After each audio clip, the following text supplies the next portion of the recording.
Well, didn't you read the Financial Times this morning? Never do. Well, you're a banker. Surely you read the Financial Times. Can't understand it. Full of economic theory. Why'd you buy it? Oh, you know, it's part of the uniform. Took me 30 years to understand Keynes' economics. Then when I just cottoned on, everyone started getting hooked on these new monetarist ideas. You know, I Want to Be Free by Milton Schulman. Milton Friedman. Why are they all called Milton? Anyway, I've only got as far as Milton Keynes. Maynard Keynes.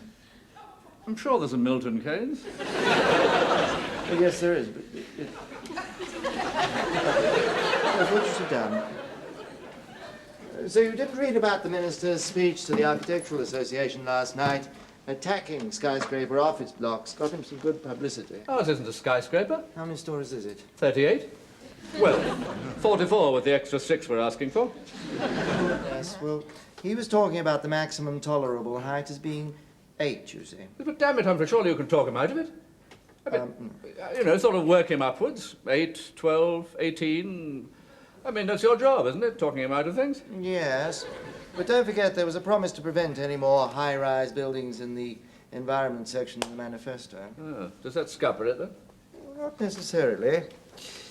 You see, there's an implicit pact offered to every minister by his senior officials. If the minister will help us to implement the opposite policy to the one that he's pledged to, which once he's in office he will see as obviously incorrect, we will help him to pretend that he is in fact doing what he said he was going to do in his manifesto. That's a very reasonable offer. Yes, it sounds reasonable, but unfortunately, Desmond, among the many extraordinary qualities that politicians possess, reasonableness is not necessarily the first that springs to mind. Not when one contemplates the average minister. And our minister is very average. But we need those extra floors. And after all, if you're going to join the board when you retire, I mean, it'll be a bit tricky if there's no office to put you in, won't it?